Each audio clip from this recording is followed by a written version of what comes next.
Simanjuntak mengaku penetapan tersangka terhadap dirinya dalam kasus dugaan pencemaran nama baik dan berita bohong tidaklah tepat. Untuk diketahui, Kamarudin menjadi tersangka terkait laporan yang dibuat Direktur Utama, Dirut PT Taspen, ANS Kosasih. Tidak tepat, sehingga kalau pengacara harus dilapor karena membela kliennya semua profesi pengacara terancam, kata Kamarudin saat dihubungi, Kamis, tanggal 10 Agustus tahun 2023. Meski begitu, Kamarudin juga mengaku siap menjalani proses hukum yang berjalan. Ia memastikan akan hadir dalam panggilan pemeriksaan sebagai tersangka. Hadir dong sebagai warga negara yang baik biar kalian tahu sekarang seperti apa model Mabes Polri itu, ujarnya. Sebagaimana diketahui, Kepala Biro Penerangan Masyarakat Karopenmas, Humas Polri Brigjen Ahmad Ramadan menjelaskan penetapan tersangka terhadap Kamarudin diputuskan melalui gelar perkara pada awal Juli lalu. Melalui gelar perkara itu, Kamarudin Simanjuntak disangkakan terkait pasal pencemaran nama baik dan pemberitaan bohong. Gelar perkara sudah dilakukan awal Juli yang lalu. Pelapornya Dirut Taspen, perkaranya pencemaran nama baik dan berita bohong, kata Ramadan, Rabu, tanggal 9 Agustus tahun 2023. Diketahui, laporan terhadap Kamarudin Simanjuntak terdaftar dengan nomor LPB 1966 IXSPKT Polres Metropolitan Jakpus, Polda Metro Jaya pada tanggal 5 September tahun 2022. Laporan ini buntut dari potongan videonya yang beredar di media sosial. Di video itu, Kamarudin menyebut soal wanita simpanan dan adanya dana 300 triliun rupiah yang dipersiapkan di Rut Taspen untuk modal kampanye seorang bakal calon presiden pada Pilpres 2024. Kamarudin Simanjuntak juga pernah diperiksa sebagai terlapor oleh Ditipit Siber Bareskrim pada tanggal 5 Januari tahun 2023.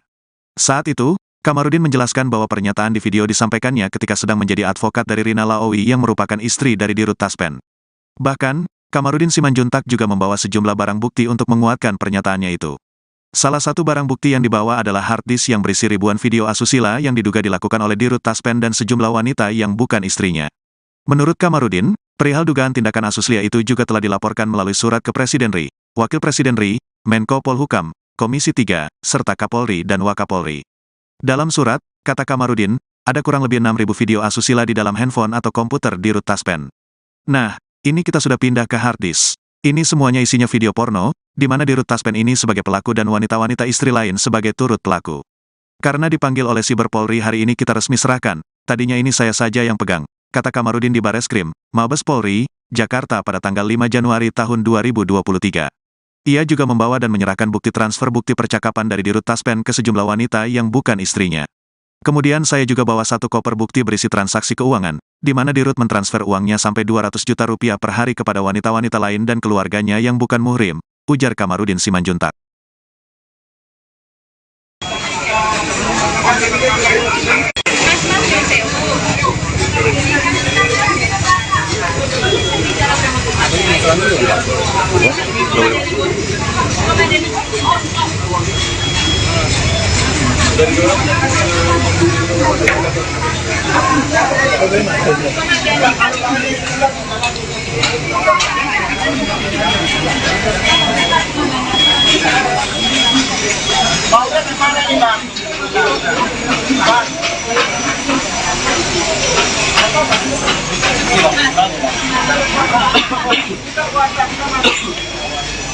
Pak Mator sama komandannya mana komandannya?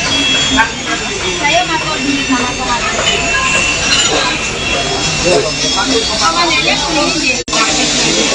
Pak Mator sama komandan.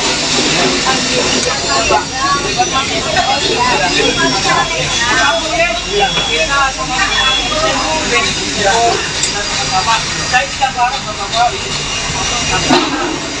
Ada saya pemandu aturan, oke.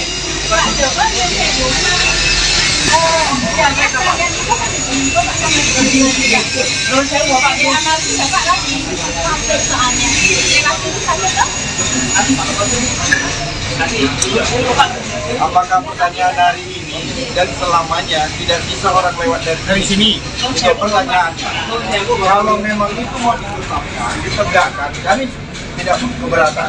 Tapi bagaimana jika di kemudian hari masih bisa lewat dari sini? Ada orang-orang khusus yang kalian masukkan dari sini, sementara kami melaksanakan tugas kami sebagai profesi advokat sama dengan penegak hukum seperti Bapak, tidak kalian biarkan masuk dari sini. Kan itu loh. Karena kami juga melihat dari sini selama ini banyak yang masuk yang khusus-khusus. Dan ya, sebenarnya dulu.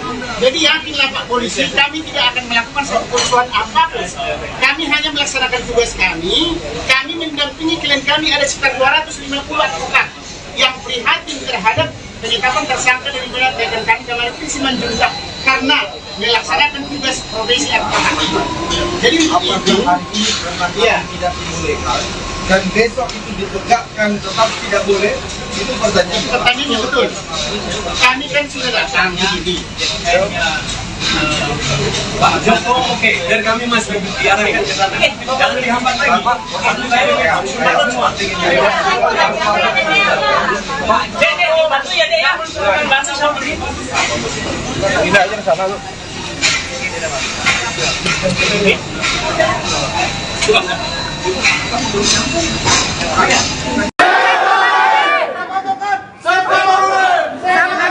Mohon kepada Bapak Kombes Yudi yang di depan kami, mohon berikan kami. Siapin pembedanya. Kami mau sidangkan produk persoalan kami. Tolak kriminalisasi. Bang Fredrik.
Assalamualaikum warahmatullahi wabarakatuh.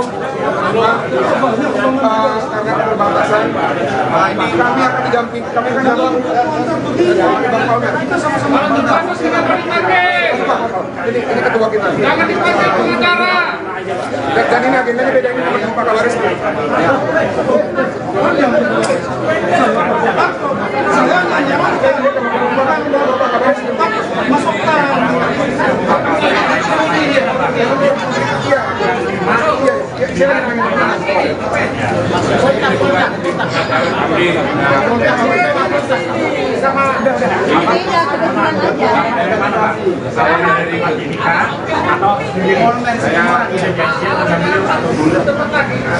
Ya, sobat Warta Kota, terlihat Kamarudin Simanjuntak sudah berada di Baris Krim Polri untuk menjalani pemeriksaan karena seperti diketahui beliau telah ditetapkan sebagai tersangka dalam kasus dugaan pencemaran nama baik terhadap Dirut PT Taspen.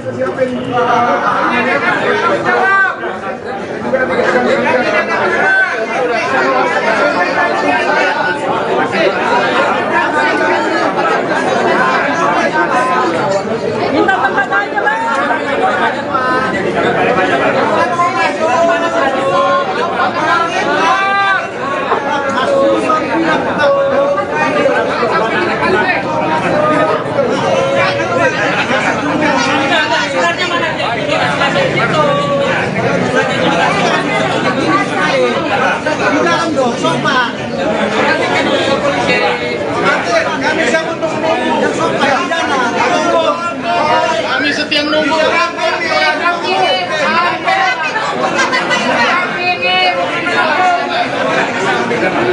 Bang Kamarudin.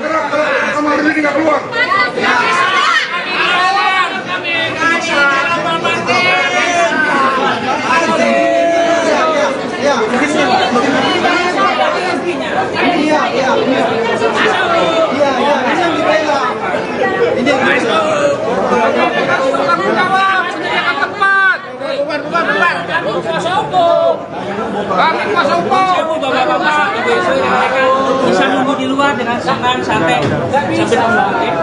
Oh, bentar tadi udah dikasih tahu kuasa hukum namanya. Salah satu minta dua ya, Bang.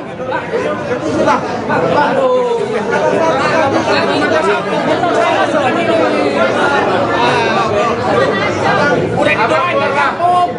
Ngapain dalam, Bang? Ayo, Bang, masuk, Bang. Bukan ngecek ruangan aja, dari kantin kita.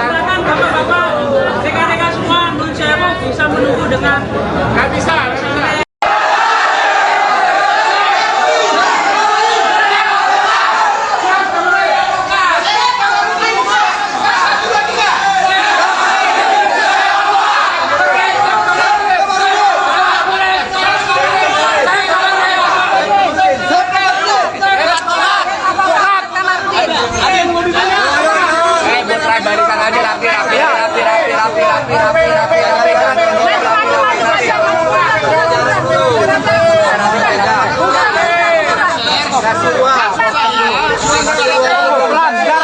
Jaga jarak.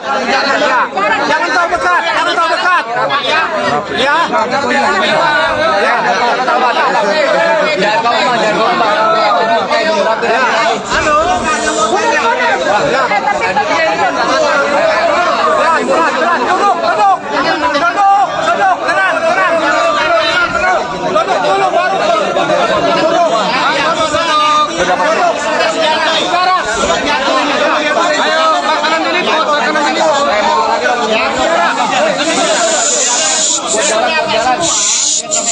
Bang ya, motif biar dapat keluarga. Di sana. Jadi medianya mesti buat kita dulu jalan.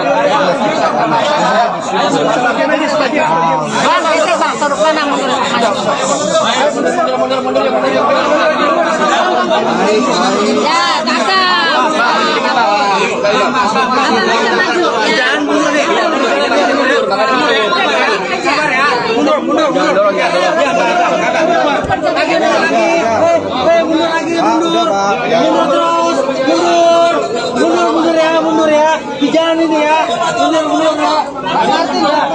ya. Media, tolong ya, 1 meter ya. 1 meter ya.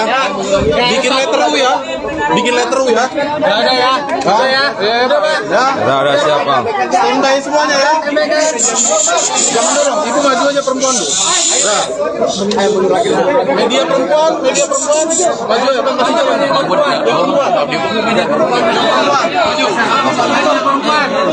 Yang perempuan.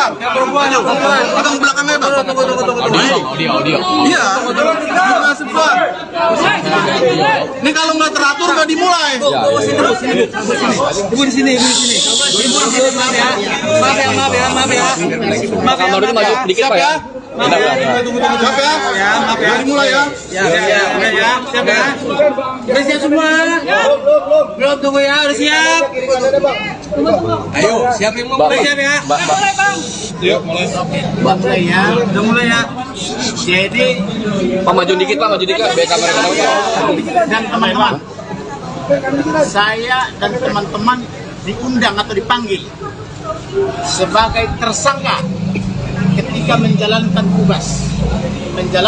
tugas profesi advokat. Saya membela atau mendampingi klien saya yang bernama Rina Waoli dan anaknya. Kenapa saya dampingi dia? Karena dia korban KDRT, melapor ke Mabes Polri tidak terbukti, berkali-kali melapor, sehingga saya bela dia di pengadilan tinggi sampai ke Mahkamah Agung. Sampai sekarang belum keluar putusan Mahkamah Agung. 2 tahun yang lalu. Sampai sekarang. Kemudian saya bela dia antara lain karena kasus seperti ini.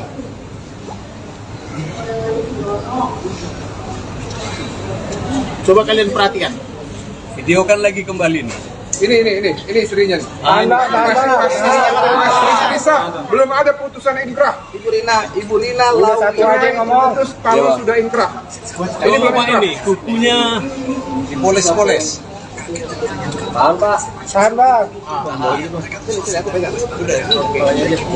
Itu misalnya itu tidak video porno.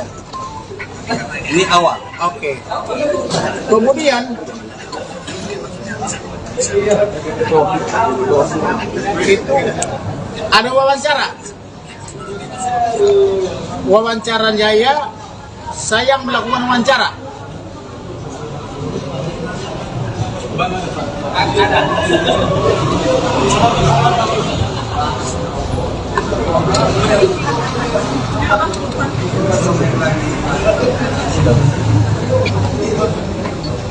Nah, ini dengar ya. Ini wawancara dengan wanita lain.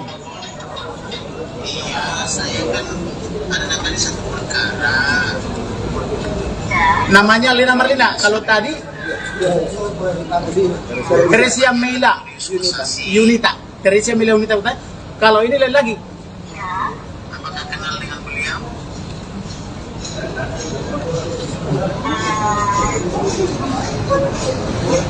Oh iya, itu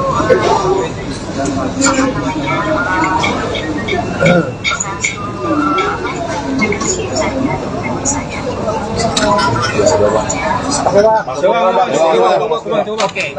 Lanjut Bang. Kemudian ada juga dengan wanita lain. Main sosor-sosoran dari pintu hotel. di luar kamar pintu. Cepat dikit. Ini bukan yang video porno ya, bukan yang joroknya ya. Yang joroknya ada 5.000 poin. Nggak bisa dipublikasi. 6.000 poin. Ini pra ya, pra. Ini perannya nih. Sepatutnya Bang. Dikit, dikit. Di bawah, di bawah. Iya Bang, lanjut Bang. Iya. Itu nanti ke penyidiknya Bang, ini Bang. Buktinya dulu. Bang. Langsung intinya aja Bang. Intinya apa Bang? Iya nanti itu biar ke penyidik aja Bang. Di sini biar intinya aja apa. Nah, itu baru secuil bukti-buktinya ya. Dari 6.000 video porno. Video jorok. Entah kenapa di Taspen ini jawab sakti. Saya lapor ke Presiden, Wakil Presiden, Menteri Keuangan, Menteri BUMN, semua Menteri, Komisi 3, Komisi 6. Sampai sekarang tidak dipecat. Tadi malam saya kirim lagi surat, saya minta dipecat. Masa kita 270 juta penduduk Indonesia tidak ada yang layak mengganti beliau? Benar nggak? Masa dia sendirian? Nah kemudian ini klien saya dengan anaknya 7 tahun. Berapa tahun sekarang ya? Dari 7 tahun sampai 8 tahun. Aduh 2 tahun saya bilang. Tidak pernah dinafkahi. Tidak pernah pulang ke rumahnya. Alasannya sibuk mengurus negara ini. Masuk akal nggak? Masuk akal nggak mengurus negara ini? Nah itu antara lain. Jadi apa namanya?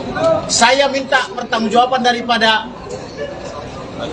Karo Bareskrim sama siapa tuh? Andi Pipit.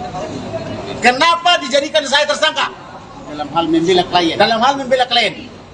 Bukankah pasal 16 Undang-Undang Advokat mengatakan bahwa advokat sepanjang melakukan tugasnya tidak boleh diperiksa. Betul. Imunitas. Saya di sini membela klien saya dengan anaknya. Saya diperlakukan sangat tidak baik, macam politik, berhubungan dengan putusan Verdi Sambo. Putri. bisa bersamaan kok. Putusan Verdi Sambo yang diskon 50% dan kawan-kawan, tapi di waktu yang sama saya ditelepon dan tersangka. Saya tanya dia, udah diperiksa belum? Belum. Lalu siapa yang diperiksa? Saya tanyain wanita-wanita ini, belum diperiksa. Lalu kok Baris Krim Manta 15 berani menjadikan saya tersangka. Atas dasar apa dijadikan saya tersangka? Ya. Betul. Saya minta hari ini Dirtaspen dipecat. Ya. Ganti. Mana ada polisi mental? Mana ada polisi mental? Nggak ada. Kosong. Set Kamarudin. Set. Jadi inilah akhir daripada Nazarudin. Nah, siapa namanya? Antoni Kosasi. Inilah akhir daripada Antoni Kosasi. Karena dia menantang kalian, menantang semuanya sini. Maka ini harus dipecat. Tidak ada ampun lagi. Pecat. Kalau tidak dipecat, maka bubarkan melalui pengadilan. Bukan kalau memang benar ada revolusi mental. Mana revolusi mental? Mana akhlak? Katanya akhlak. Apa akhlak? Mana akhlak? Apa itu akhlak? Kemudian silakan Ibu Rina dijelaskan apa yang menjadi perlu penjelasannya. Geser Bu, sama Bu. Keras Bu. Agak teriak nggak Selamat apa-apa Bu. siang semua teman-teman media. Terima kasih sudah hadir, sudah mendukung kami, mendukung saya, mendukung abang yang baik ini yang sudah menolong saya selama ini. Jadi memang selama ini saya itu menjadi korban, ya, korban ketidakadilan, KDRT, pengancaman, anak saya tidak dibiayai untuk sekolahnya dan lain sebagainya. Saya hidup dalam ketakutan selama bertahun-tahun. Saya tidak bisa tidur. Saya tiap hari sampai stres gitu. Sampai saya ketemu dengan abang ini. Abang ini yang menolong saya. Dia orang baik. Kita semua harus membantu dia.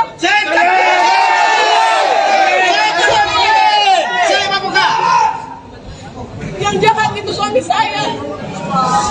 Kalau sama saya, istri dan anak aja dia tega. Bagaimana dengan yang lain? Terus kalau yang bela saya ini dikriminalisasi, kemana lagi perempuan seperti saya mencari pertolongan? Saya sudah pergi polisi di SP3. Saya minta bantuan hukum, beliau jadi tersangka. Bagaimana kalau ada KDRT, perempuan dibunuh, anak-anak dilakukan pelantarkan, diadakan kekerasan? Kemana kita harus pergi? Buktikan revolusi mental.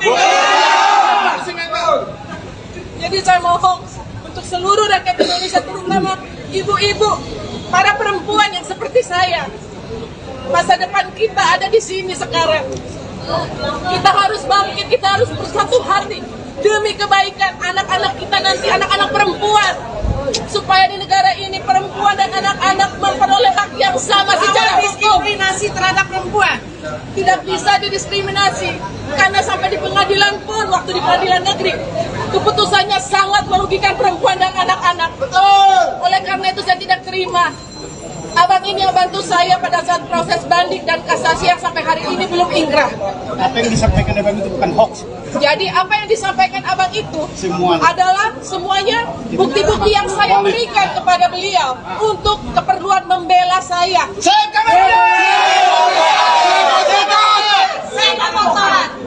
Ya, jadi mohon saya minta dengan penuh kerendahan hati, bantulah kami.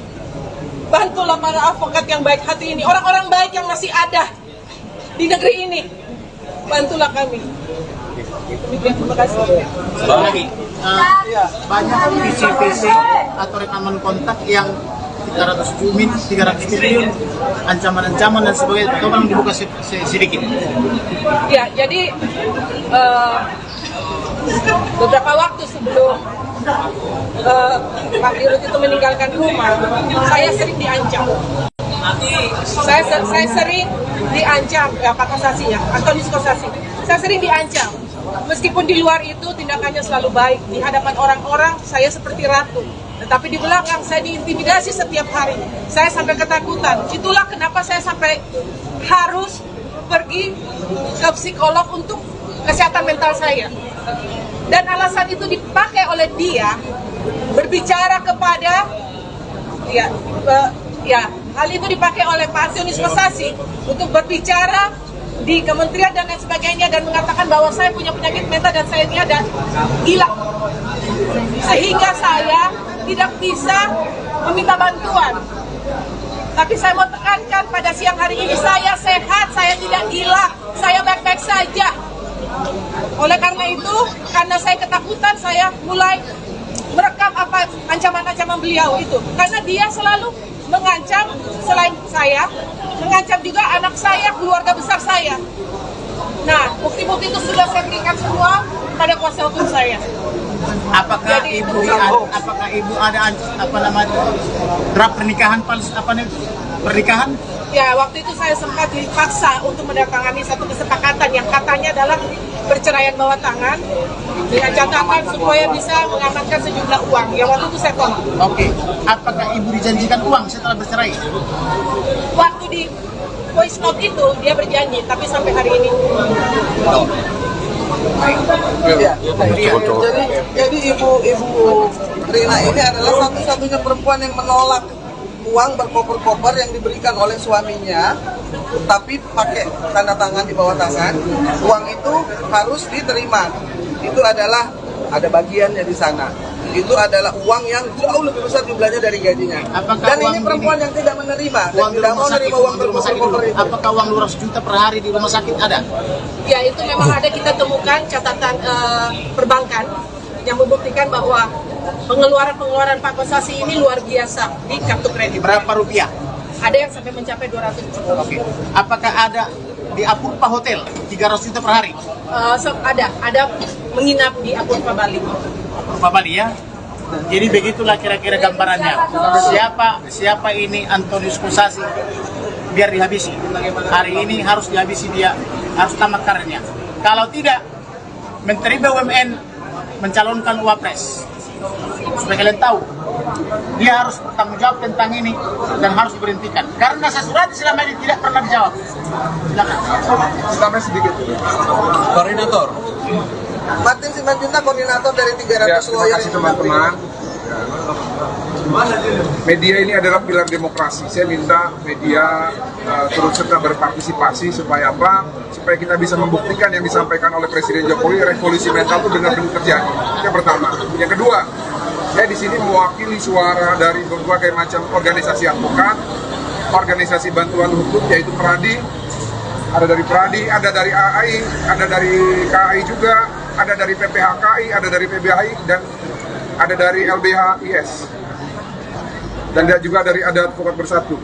Hari ini kami mendampingi bukan hanya Kamarudin Simanjuntak, tapi rekan sejawat kami, rekan seprofesi kami sebagai advokat yang diduga keras terjadi adanya dugaan keras ajang balas dendam. Oleh karena itu, hari ini kami akan dampingi rekan kita dan kami minta agar penyidik melakukan pemeriksaan dan juga proses hukum yang profesional dan juga berkeadilan. Pak Kamarudin hanya menyampaikan apa yang disampaikan oleh kliennya, semua buktinya ada. Kalau kita berbicara materi, kita mau buktikan, ayo buktikan di persidangan nanti, secara berkeadilan. Tapi kita minta, setelah diperiksa, Pak Kamarudin akan keluar kembali, tidak ditahan.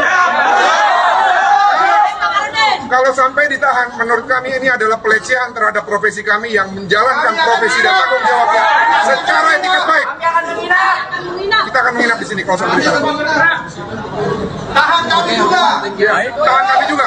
Iya ya, karena Antonius Kosasi itu mengurus 300 triliun uang pensiunan dari seluruh rakyat Indonesia.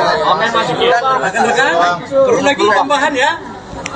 Pertama, siapa yang tidak kenal Kamarudin Simanjuntak? Dia adalah pahlawan penegak keadilan. Dia adalah seorang anak manusia yang mencari keadilan dia berikan. Yang kedua, hanya persoalan sepele seperti begini, apa kata filsuf Romawi yang dikutip oleh Prof. Mahfud, salus publica suprema lex.